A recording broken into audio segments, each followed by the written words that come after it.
తెలుగు వెలుగు యూట్యూబ్ ఛానల్కి స్వాగతం సుస్వాగతం. మనం ఈరోజు ఏపీడిఎస్సికి సంబంధించిన స్కూల్ అసిస్టెంట్ సోషల్ సిలబస్ ఏంటో చూద్దాము. నేను ఆల్రెడీ నా ఛానల్లో సోషల్ స్టడీస్ సంబంధించిన తెలుగు సిలబస్ని పీడిఎఫ్లో పెట్టాను. ఫస్ట్ 6th నుంచి 10th వరకు సంబంధించింది పార్ట్ 1గా, పార్ట్ 2గా ఇంటర్మీడియట్ జాగ్రఫీ, పార్ట్ 3గా ఇంటర్మీడియట్కి సంబంధించిన హిస్టరీని అయితే అప్లోడ్ చేశాను. ఇప్పుడు పౌరశాస్త్రానికి సంబంధించి పార్ట్ 4గా చేస్తున్నాను. మీరు ఈ వీడియోని మొత్తం చూడండి. మీకు సిలబస్ని అయితే నోట్ చేసుకొని రాసుకొని మీరు డిఎస్సిని అయితే సాధించాలని నా ఉద్దేశము. ఆ లక్ష్యంతో నేను వీడియోని అయితే పోస్ట్ చేస్తున్నాను. చాలామంది సోషల్ సంబంధించిన అభ్యర్థులు నాకు తెలుగులో పీడిఎఫ్ పెట్టమని అడిగారు. వాళ్ళ గురించి అయితే నేను పెడుతున్నాను. మీకు ఈ వీడియో నచ్చితే లైక్ చేయండి, షేర్ చేయండి, సబ్స్క్రైబ్ చేయండి. వీడియో మొత్తాన్ని అయితే చూడండి. మీకు డిఎస్సికి సంబంధించిన ఏమైనా డౌట్స్ ఉంటే నేను మధ్యలో కొన్ని టాపిక్స్ అయితే నేను నాకున్న ఎక్స్పీరియన్స్ని అయితే మీకు షేర్ చేస్తాను. దాన్ని యూజ్ చేసుకొని మీ డౌట్స్ అయితే క్లారిఫై చేసుకోండి. మీకు ఇంకేమైనా డిఎస్సి మీద డౌట్స్ ఉంటే దాన్ని కామెంట్ సెక్షన్లో కామెంట్ అయితే చేయండి. ఫస్ట్ టైం ఈ వీడియో చూస్తున్న వాళ్ళు లైక్ చేయండి, షేర్ చేయండి, సబ్స్క్రైబ్ చేసుకోండి. ఫస్ట్ టైం ఈ వీడియో చూస్తే మనకు డిఎస్సికి ఎన్ని మార్క్స్ వస్తున్నాయి అనేది వాళ్ళకి తెలియాలి కదా. అందు గురించి అయితే నేను ఫస్ట్ ఈ డిఎస్సికి ఎన్ని మార్క్స్ ఉంటుంది, ఏ సబ్జెక్ట్ నుంచి ఎన్ని మార్క్స్ వస్తాయి అనే దాని గురించి అయితే ఈ వీడియోలో కొంచెం ఇంట్రడక్షన్ అయితే నేను చెప్తాను. మనకు డిఎస్సి 80 మార్క్స్కి అయితే ఉంటుంది. 80 మార్క్స్ అంటే మనకు 160 బిట్స్ అయితే ఉంటాయి. ప్రతి బిట్కి హాఫ్ మార్కే ఉంటుంది. ఒక జీకే కరెంట్ అఫైర్స్ నుంచి అయితే మనకి 10 మార్క్స్ అంటే ఇక్కడ 20 బిట్స్ అయితే వస్తాయి. విద్యలో దృక్పథాలు అంటే 5 మార్క్స్ అన్నప్పుడు 10 బిట్స్ అయితే వస్తాయి. సైకాలజీ నుంచి 5 మార్క్స్ అంటే 10 బిట్స్ అయితే వస్తాయి. కంటెంట్ నుంచి అత్యధికంగా 80 బిట్స్ అయితే వస్తాయి. 40 మార్క్స్కి ఉంటుంది. మెథడాలజీనేమో 20 మార్క్స్కి 40 బిట్స్ అయితే వస్తాయి. మొత్తం 80 మార్క్స్కి అయితే డిఎస్సి ఉంటుంది. టెట్ నుంచి మనకి టెట్లోనేమో 20 మార్క్స్ వెయిటేజ్ తీసి దీంట్లో 10th వచ్చిన మార్క్స్ అభ్యర్థులను సెలెక్ట్ చేస్తారు. సోషల్లో జాబ్ కన్ఫామ్ అని చేసుకోవచ్చు. డిస్ట్రిక్ట్ వేరియేషన్స్ అయితే ఉంటాయి. మీరు కన్ఫామ్ అయితే పెట్టుకోవద్దండి. పేపర్ టఫ్నెస్ని బట్టి అయితే ఉంటుంది. ఒక్కొక్కసారి ఈజీగా రావచ్చు, ఒక్కొక్కసారి టఫ్గా రావచ్చు. ఇప్పుడు మనకు డిఎస్సిని ఎక్కువగా పెట్టిన మనకి కండక్ట్ అయితే చేస్తున్నారు. ఆన్లైన్లో కండక్ట్ చేసినప్పుడు ఒక్కొక్క సెక్షన్లో ఒక్కొక్కలాగా ఈజీగా, ఒక సెక్షన్లో హార్డ్గా అయితే పేపర్ ఇస్తున్నారు. మీకు కరెంట్ అఫైర్స్కి జీకేకి సంబంధించిన టాపిక్స్ గురించి, ఏ టాపిక్స్లోంచి ఎలాంటి బిట్స్ వస్తాయనేది నేను ఫస్ట్ పార్ట్ 1లో అయితే చేశాను. మీకు దీని గురించి సైకాలజీ గురించి అయినా, విద్యలో దృక్కోణాల గురించి అయినా మీకు ఏదైనా డౌట్స్ ఉంటే ఆ వీడియోని అయితే మీరు చూడండి ఒకసారి. మీరు ఏ టాపిక్ నుంచి ఎక్కువ బిట్స్ వస్తాయనేది నేనైతే చెప్పాను. ఇప్పుడు మనం టాపిక్లోకి అయితే వెళ్దాము. ఇంటర్మీడియట్ సిలబస్ పౌరశాస్త్రం, సివిక్స్, పొలిటికల్ సైన్స్కి సంబంధించి ఏ టాపిక్స్ ఉన్నాయి, ఇవి ఆ టాపిక్స్ని అయితే మీరు సోషల్ సబ్జెక్ట్లో టిక్ చేసుకొని మీరు నోట్స్ అయితే ఫస్ట్ అయితే రాసి పెట్టుకోండి. ఆ టాపిక్స్ అయితే ఇప్పుడు ఏంటనేది మనం చూద్దాము ఫాస్ట్గా.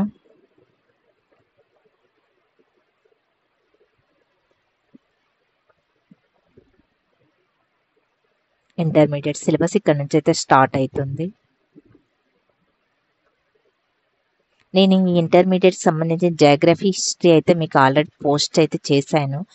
అదైతే మీరు ఆ వీడియోస్ని అయితే ఒకసారి చూడండి. నోట్స్ అయితే రాసి పెట్టుకోండి. ఈ టాపిక్స్ అన్నీ మీరు రాసి పెట్టుకుంటే మీకు ఈజీగా ఉంటుంది. జిరాక్స్ అయినా తీసి పెట్టుకోండి. ఇప్పుడు మనం పౌరశాస్త్రానికి సంబంధించి ఎలాంటి బిట్స్ అయితే వస్తాయనే దాని గురించి అయితే చూద్దాము. రాజకీయ శాస్త్రము, దాని పౌరశాస్త్రం గురించి నిర్వచనాలు అయితే ఇస్తాడు. ఆ నిర్వచనాల గురించి అయితే మీరు నేర్చుకోండి. ప్లస్ జాతీయవాదాలు, జాతీయ ఉద్యమాల గురించి అడిగాడు. ఇక్కడ నిర్వచనాలు, చట్టాల గురించి కూడా అడిగాడు. స్వేచ్ఛ, సమానత్వం గురించి కూడా మీరు చూసుకోండి. ప్రతిదీ మీరు నోట్స్ అయితే ప్రిపేర్ చేసుకుంటే మీకు టెట్కు యూజ్ అవుతుంది. మళ్ళీ టెట్ కండక్ట్ చేస్తా అంటున్నారు. టెట్కు యూజ్ అవుతుంది. ఒకసారి నోట్స్ రాసి పెట్టుకున్నామనుకో, అసలు ముందు డిఎస్సి టీచర్ జాబ్ సాధించాలంటే మనము బీఈడి చదివినప్పటి నుంచే మనకు బీఈడి కంటే ముందే మనము ప్రిపరేషన్ స్టార్ట్ చేస్తే మనము డిఎస్సి సాధించడం కూడా ఈజీగా ఉంటుంది. మనం ఎట్లా బీఈడికి చదవాలంటే 6th నుంచి మనం 10th వరకు, 3rd క్లాస్ నుంచి 10th క్లాస్ వరకు అయితే చదవాలి. మనం అదే నోట్స్ రాసి పెట్టుకున్నాం అనుకోండి, ఆ నోట్స్ మనకి బీఈడికి పనికొస్తుంది. అదే నోట్స్ టెట్కు పనికొస్తుంది, మనకి డిఎస్సికి కూడా అదే నోట్స్ యూజ్ అవుతుంది. చాలామంది నోట్స్ రాసుకోవడం అనేది చాలా టఫ్గా ఫీల్ అవుతుంటారు. ఒక్కసారి బుక్స్ తెచ్చి పెట్టుకుంటే మనకి ఇప్పుడైతే సిలబస్ మారబట్టి మనకి ఇబ్బందిగా ఉంది, కానీ సిలబస్ మారకపోతే అవే టెక్స్ట్ బుక్స్ అయితే ఉంటాయి. మీరైతే ఫస్ట్ అయితే టెక్స్ట్ బుక్స్ అయితే ఎలాగోలా మీరైతే గ్యాదర్ అయితే చేసుకోండి. గవర్నమెంట్ స్కూల్ పిల్లలు ఇప్పుడు ఇయర్ ఎండింగ్ వచ్చినప్పుడు పిల్లలు పాత బుక్స్ని అయితే అమ్ముతుంటారు, మీరు ఆఫ్ రేట్కైనా తీసుకోండి. తీసుకుంటే మీకు అవి యూజ్ అయితే అవుతాయి. ఇంటర్మీడియట్ కూడా అంతే. ఇంటర్మీడియట్ సిలబస్ కూడా పెద్దగా ఏముండదండి. 10th వరకు ఉన్న టాపిక్స్ నుంచే కొంచెం భయపడొద్దు చాలామంది, మాకు ఇంటర్ బుక్స్ దొరకలేదు అని చెప్పేసి. దాని నుంచి మనకి 30-40% బిట్స్ మాత్రమే వస్తాయి. ఎక్కువగా మీరు ఆ టాపిక్లోనే 6 నుంచి 10th వరకు బాగా చదివారంటే ఇది ఈజీగా రాయగలుగుతారు.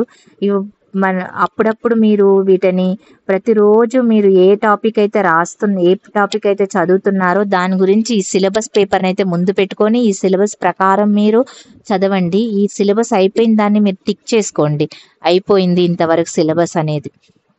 నెక్స్ట్ ఇప్పుడు మనకి ప్రజాస్వామ్య రకాలు, ప్రజాస్వామ్య నిర్వచనాల గురించి అయితే చూసుకోండి. నెక్స్ట్ ఇండియా ఎందుకు తయారు చేయబడింది అనేది ఇచ్చాడు క్వశ్చన్. చూడండి, లౌకిక రాజ్యం అంటే ఏంటి? మనకి రాజ్యాంగ సవరణలు చేసినప్పుడు మనకి రాజ్యాంగంలో కొన్ని చేశాడు. లౌకిక రాజ్యాంగము, సామ్యవాదము, లౌకిక అనే పదాలని చేర్చారు. ఏ రాజ్యాంగ సవరణ ద్వారా చేర్చారు అని అడుగుతుంటాడు. అలాంటి బిట్స్ ప్రజాస్వామ్య సర్వసత్తాక అంటే ఏంటి, లౌకిక అంటే ఏంటి, సామ్యవాదం అంటే ఏంటి అని అడుగుతుంటాడు. మన భారతదేశము ఏ రాజ్యము, లౌకిక రాజ్యమా, సామ్యవాద రాజ్యమా అని అడుగుతాడు. ఏ రాజ్యం మనది లౌకిక రాజ్యం. లౌకిక రాజ్యం అంటే ఏమిటి అనేది అడుగుతాడు. రాజ్యం యొక్క అర్థము, నిర్వచనాలు, మన ప్రభుత్వాలు మన భారతదేశంలో ఏ రకమైన ప్రభుత్వం ఉంది, ఏకీకృత ప్రభుత్వం ఉందా, సమైక్య ప్రభుత్వం ఉందా, పార్లమెంటరీ ప్రభుత్వం ఉందా, అధ్యక్ష తరహా అధికార విభజన సిద్ధాంతాలను ఇచ్చాడు. ఏ ప్రభుత్వం అనేది? సమైక్య ప్రభుత్వం అండి, ఏకకేంద్ర సమైక్య ప్రభుత్వం. పార్లమెంటరీ తరహా ప్రభుత్వం మనది, అధ్యక్ష తరహా ప్రభుత్వం అయితే కాదు, పార్లమెంటరీ తరహా ప్రభుత్వం. మన పార్లమెంటులోనే లోక్సభ, రాజ్యసభ ఉన్నాయి కదా. లోక్సభకు ఉన్న అర్హతలు ఏంటి, లోక్సభకు ఎవరెవరు ఎన్నికవుతారు, రాజ్యసభకు ఎవరెవరు ఎన్నికవుతారు,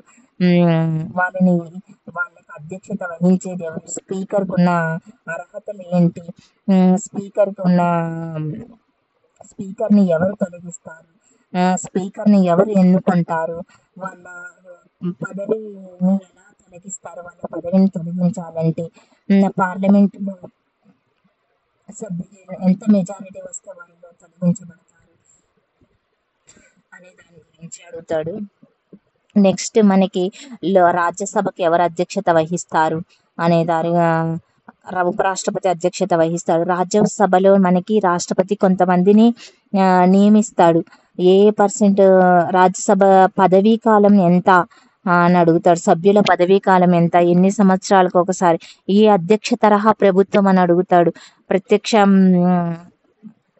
ప్రభుత్వం, పరోక్ష ప్రభుత్వం, ఎవరిని ఎలా ఎన్నుకుంటారు, లోక్సభకి ఎలా ప్రత్యక్షంగా ఎన్నుకుంటారు, లోక్సభకి, రాజ్యసభకి పరోక్షంగా ఎన్నుకుంటారు.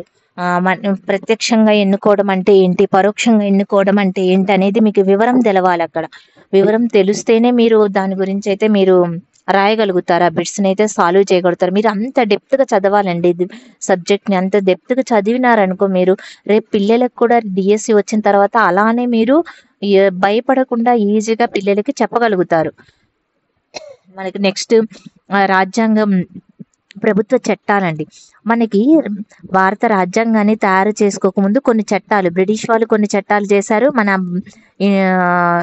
ఆ చట్టాలు చేశారు. ఆ చట్టాలు ఏమేంటి అనే దాని గురించి వాటిలలో ఉన్న కొన్ని టాపిక్స్ని మన ప్రస్తుత భారత రాజ్యాంగంలో కొన్ని చేర్చారు. 1909 దీన్ని మింటో మార్లే సంస్కరణలు అని అంటారు. వీటికి 1909ని ఏ సంస్కరణ అంటారు అని అడుగుతాడు. 1919ని ఏమంటారు? మాంటెక్ చేమ్స్ఫరే అంటాడు. ఇవి ఏంటి? వీటిలలో మనము ద్విసభా విధానాన్ని మనము ఏ చట్టం ద్వారా ప్రవేశపెట్టారు మన భారతదేశంలో?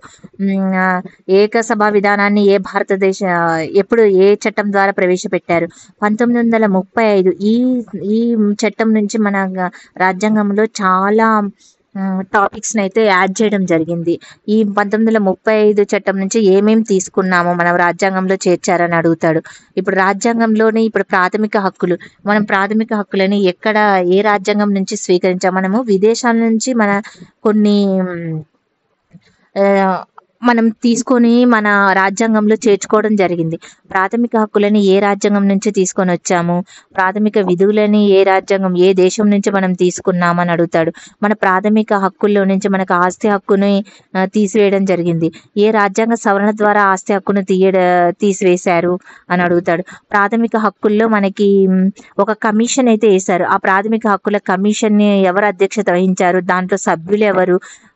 ఇప్పుడు మన రాజ్యాంగాన్ని కొంతమంది నిర్వచనాలు ఇచ్చారు. ఆ నిర్వచనాలు మనకి అంబేద్కర్ ఏం నిర్వచనం ఇచ్చారు? భారత రాజ్యాంగం మనకి కీ వంటిదని, నెహ్రూ ఎలాంటి నిర్వచనం ఇచ్చాడు అని నిర్వచనాల నుంచి అయితే ఒక బిట్ అయితే కంపల్సరీగా వస్తాయి. ఆ బిట్లు అయితే మీరు చూసుకోండి.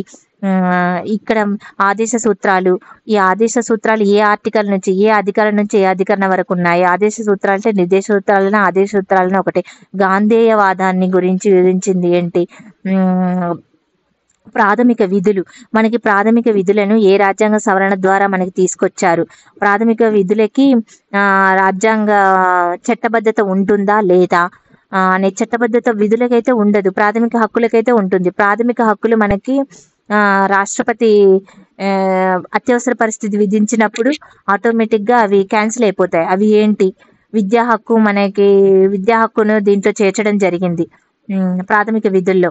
అది ఎవరు చేర్చారు? ఏ సంస్కరణం? చరణ్ సింగ్ అధ్యక్షతన మనకి ప్రాథమిక విధులకు ఒక కమిటీని ఏర్పాటు చేశారు. ఎవరు ఏర్పాటు చేశారు అని అడుగుతుంటాడు. మనకి యూనియన్ ప్రభుత్వాలు మనకి స్వతంత్రం రాకముందు ఉన్నాయి కదా ఆ రాజ్యాలు మన జమ్మూ కాశ్మీర్ని మన భారతదేశంలో కలపలేదు. అప్పుడు ఉన్న జమ్మూ కాశ్మీర్ని కల్పన రాజు ఎవరు అనేది అడుగుతుంటాడు. మన రాష్ట్రపతిని ఎవరు ఎన్నుకుంటారు? రాష్ట్రపతికి ఉన్న అధికారాలు ఏంటి? ఉపరాష్ట్రపతిని ఎవరు ఎన్నుకుంటారు? ఉపరాష్ట్రపతిని ఎవరు నియమిస్తారు? ఉపరాష్ట్రపతికి ఉన్న అధికారాలు ఏంటి? వాళ్ళ అర్హతలు ఏంటి?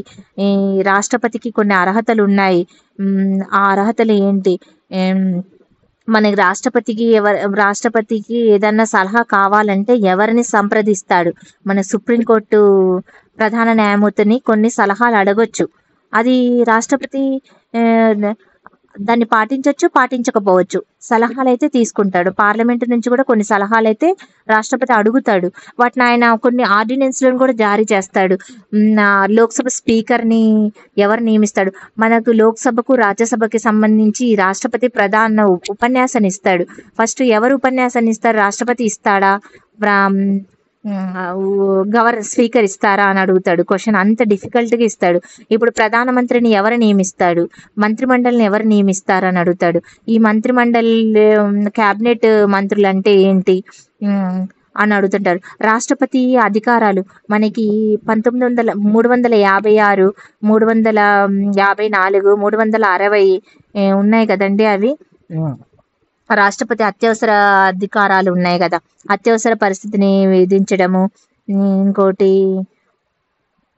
ఆర్థిక అధికారాలు, జాతీయ అధికారం అనేది 3 రకాలుగా ఉంటుంది. వాటి గురించి బిట్లు అయితే ఖచ్చితంగా అయితే వస్తాయి. అప్పుడు రాష్ట్రపతి అధికారాన్ని ఒక రాష్ట్రంలో రాష్ట్రపతి పాలన విధించాడు. ఇప్పటి వరకు మన భారతదేశంలో ఎన్నిసార్లు రాష్ట్రపతి పాలనని విధించారు? అత్యధికంగా ఏ రాష్ట్రంలో ఆ రాష్ట్రపతి పాలన విధించడం జరిగింది? రాష్ట్రపతి పాలన విధించినప్పుడు ఆమ్, ఆ రాష్ట్రాన్ని ఎవరు పరిపాలిస్తూ ఉంటారు? గవర్నర్ పరిపాలిస్తుంటాడు కదా. మీకు ఇవన్నీ ఆల్రెడీ తెలిసే ఉంటాయి, కానీ నేను తెలియని వారి కోసం అయితే చెప్తున్నాను. మీ టెక్స్ట్ బుక్లో మనకి కొన్ని టాపిక్స్ని ఏం చేశారంటే 6th నుంచి 10th వరకు మనకి ఎల్లో కలర్లో, రెడ్ కలర్లో కొన్ని బాక్సెస్ ఇచ్చారు. ఆ బాక్సెస్లో నుంచి అయితే బిట్స్ అయితే వస్తాయి. ఆ టాపిక్స్ని అయితే మీరు బాగా చూసుకోండి. ఎగ్జామినర్ వాటి మీద ఫోకస్ ఎక్కువ చేసి దాంట్లో నుంచి అయితే బిట్స్ అయితే ఇస్తున్నాడు. ఇప్పుడు లోక్సభ గురించి చూద్దాము, రాజ్యసభ. ఇవన్నీ లోక్సభలో రాజ్యసభకి రాష్ట్రపతి ఎంతమందిని నియమిస్తాడు, లోక్సభకి ఎంతమందిని నియమిస్తాడు అనే బిట్ అయితే కంపల్సరీగా చాలాసార్లు అడిగాడు. మనకి రాష్ట్రపతి పాలనను పొడిగించే అధికారం ఎవరికి ఉంటుంది, ఎన్ని రోజులు పొడిగించవచ్చు అనే దాని గురించి. పబ్లిక్ అకౌంట్ అంటే కాగ్, మనకి అకౌంట్స్ని ఎవరు చేస్తారు అని అడుగుతుంటాడు. కమిటీలు, పార్లమెంట్ కమిటీలు ఏంటి, అంచనా కమిటీ అంటే ఏమిటి, జ్యుడిషియల్ గురించి, సుప్రీంకోర్టుని ఎవరు ఫస్ట్ సుప్రీంకోర్టు ఎవరు స్థాపించారు, ఫస్ట్ సుప్రీంకోర్టులో ఎంతమంది సభ్యులు ఉన్నారు, ఎంతమంది న్యాయమూర్తులు ఉన్నారు, ప్రధాన న్యాయమూర్తిని ఎవరు ప్రమాణ స్వీకారం చేయిస్తారు, సుప్రీంకోర్టుకున్న అధికారాలు ఏంటి అని అడుగుతుంటాడు. సుప్రీంకోర్టు న్యాయమూర్తిని తొలగించే విధానం పేరేంటి, రాష్ట్రపతిని తొలగించే విధానం పేరేంటి అని అడుగుతుంటాడు. ఎంత మెజారిటీ తోటి మనము సుప్రీంకోర్టు న్యాయమూర్తిని పదవీ విరమణ చేయొచ్చు, రాష్ట్రపతిని ఎంత పర్సంటేజ్ ఉంటేనే పదవీ విరమణ చేయొచ్చు. ఇప్పటి వరకు మన భారతదేశంలో ఎంతమంది సుప్రీంకోర్టు ప్రధాన న్యాయమూర్తులని తొలగించడం జరిగింది, మనకు రాష్ట్రపతులు ఫస్ట్ ఎవరున్నారు, ఈ ప్రజెంట్ ఎవరున్నారు, వరుస క్రమం అడుగుతాడు. ఏ అత్యల్పంగా రాష్ట్రపతిని దేశాన్ని పరిపాలించిన రాష్ట్రపతి ఎవరు, అత్యధికంగా మన భారతదేశాన్ని పరిపాలించిన రాష్ట్రపతి ఎవరు అని అడుగుతారు. ప్లస్ స్వతంత్రంగా ఎన్నికైన రాష్ట్రపతి ఎవరు అని అడుగుతుంటాడు. మన రాష్ట్రపతి కార్యనిర్వహణ అధికారం ఎవరి చేతిలో ఉంటుంది, గవర్నర్ యొక్క విధులు ఏంటి, గవర్నర్ మన రాష్ట్రానికి పరిపాలిస్తాడు, ముఖ్యమంత్రిని ప్రమాణ స్వీకారం చేయించేది ఎవరు, మంత్రిమండలిని ప్రమాణ స్వీకారం చేయించేది ఎవరు, మంత్రిమండలికి ఉన్న అర్హతలు ఏంటి, ప్లస్ శాసనసభ, విధాన మండలి, శాసన మండలిలో ప్రతి 6 సంవత్సరాలకు కొంతమందిని ఇంత పర్సెంట్ ఎమ్మెల్యేలు రాజీనామా చేయాల్సి ఉంటుంది, వాళ్ళని తొలగించడము, ఎంతమందిని ఎంపిక చేయడం అనే దాని గురించి అడుగుతాడు. రాష్ట్ర శాసనసభ, మనకి స్థానిక సంస్థలను ఎవరు స్థాపించారు, స్థానిక సంస్థల గురించి ఎక్కువగా బిట్లు వస్తాయి. మనకు గ్రామ సభ అంటే ఏమిటి, గ్రామ సభలో ఎంతమంది సభ్యులు ఉంటారు, గ్రామ సభని ఎవరు ఎన్నిక చేస్తారు, దీంట్లోనేమో 73వ రాజ్యాంగ సవరణ అంటే ఏంటి, 73వ రాజ్యాంగ సవరణ నుంచి అయితే బిట్లు అయితే కంపల్సరీగా అయితే మనకు వస్తాయి. రాష్ట్రంలో మనకి ఇప్పుడు హైకోర్టు గురించి చూడండి. ఇక్కడ మనకి హైకోర్టు ఇచ్చాడు.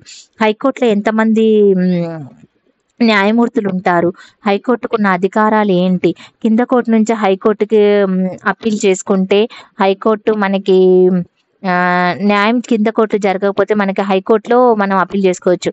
మనకి కొన్ని రిట్స్ ఉన్నాయండి. ఆ రిట్స్ ఏంటి, 5, 6 రిట్స్ ఉన్నాయి. ఆ రిట్స్ ఏంటి, సెర్చియోరీ, కోవరెంటో అనే రిట్స్ ఉన్నాయి కదా. ఆ రిట్స్ నుంచి అయితే ఒక బిట్ అయితే వస్తుంది. ఆ రిట్స్ అయితే మంచిగా చూసుకోండి. ప్లస్ కొన్ని కేసెస్ ఉన్నాయి. ఆ కేసెస్ మనకి ఎలా అంటే కొన్ని కేసెస్ ఆ కేసెస్ నుంచి కూడా వస్తాయి. మనకి ఎన్నికల కమిషన్ని ఎవరు నియమిస్తారు, అందులో సభ్యులు ఎంతమంది అని అడుగుతాడు. మనకి రాష్ట్రపతి ఎక్కువగా విదేశీ పర్యటన చేస్తాడు. ఆ విదేశీ పర్యటనలు ఎక్కడెక్కడ చేశాడు అనే దాని గురించి. 83వ రాజ్యాంగ సవరణ గురించి అయితే బిట్లు వస్తాయి. 74వ రాజ్యాంగ సవరణ గురించి కూడా వస్తాయి. మనకి యుఎన్ఓ గురించి కూడా అడిగాడు. మనకి హిస్టరీలో అడిగాడు, దీంట్లో కూడా అడిగాడు.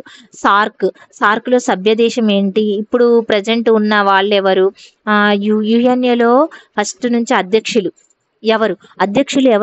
ఎవరు ఎన్నుకుంటారు, యుఎన్ఏలో ఫస్ట్ మనం యుఎన్ఏ స్టార్ట్ అయినప్పుడు ఎన్ని దేశాలు ఉన్నాయి, ప్రజెంట్ ఎన్ని దేశాలు ఉంటున్నాయి, దాంట్లో ఉన్న సంస్థలు యునిసెఫ్, కొన్ని ఆర్గనైజేషన్స్ ఉన్నాయి.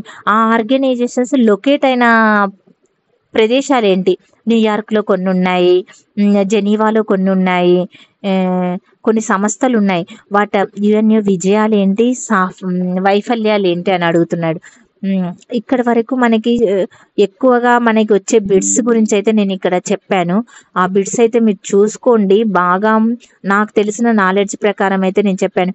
ఇక్కడ పబ్లిక్ అకౌంట్ ఆఫీసర్ అంటే ఇప్పుడు కాగ్ మన వాళ్ళు అర్హతలు ఏంటి, వాళ్ళ పదవి విరమణ వయసు కన్ఫ్యూజ్ చేయడానికి అడుగుతాడు. మనకి లోక్సభకేమో 5 సంవత్సరాలే ఉంటుంది, రాజ్యసభకి 6 సంవత్సరాలు ఉంటుంది. అది లోక్సభని మన ఎలా వీగిపోతుంది లోక్సభ, మనకి మెజారిటీ ఎంత మెజారిటీ ఉంటే అది ప్రభుత్వాన్ని మనము పడగొట్టవచ్చు అనే దాని గురించి అడుగుతుంటాడు. ఇప్పుడు న్యాయశాస్త్రంలో మన ఈ హైకోర్టును గురించి కూడా మీరు బాగా చూసుకోండి. హైకోర్టు నుంచి కూడా బిట్లు అయితే వస్తాయి. మనకి 2 హైకోర్టులు ఉన్న రాష్ట్రాలు ఉన్నాయి, అవి ఏంటి అని అడుగుతుంటాడు. హైకోర్టులు, సుప్రీంకోర్టులో కొన్ని కేసెస్ కొన్ని ఉన్నాయి, ఆ కేసెస్ చూసుకోండి. ఇంతవరకు అయితే నేను పౌరశాస్త్రం గురించి అయితే వివరించాను. మీకు ఇంకా ఏమైనా డౌట్స్ ఉంటే నాకు కామెంట్ సెక్షన్లో కామెంట్ చేయండి. నేను వీటి నుంచి అయితే కొన్ని బిట్స్ అయితే తయారు చేసి పెడదాం అనుకుంటున్నాను. బిట్స్ కావాల్సిన వాళ్ళు కామెంట్ సెక్షన్లో మాకు బిట్స్ కావాలి అని కామెంట్ అయితే చెయ్యండి. మీరు బిట్స్ చేస్తుంటే మీకు నాలెడ్జ్ ఎంత ఉంది అనేది మీకు తెలుస్తుంటుంది. ఇంతవరకు ఈ వీడియో చూసినందుకు చాలా థ్యాంక్స్. మీరు ఈ వీడియోలో ఎవరికైనా కావాల్సి ఉంటే గిన ఈ వీడియోని షేర్ చేయండి మీ ఫ్రెండ్స్కి. వీడియో మొత్తంలో మీకు ఏం నచ్చింది అనే టాపిక్ ఎక్కడ మీకు నచ్చింది అనేది కామెంట్ సెక్షన్లో అయితే కామెంట్ చేయండి. Like, share, subscribe. Thank you అండి. నెక్స్ట్ వీడియోలో అయితే కలుసుకుందాం.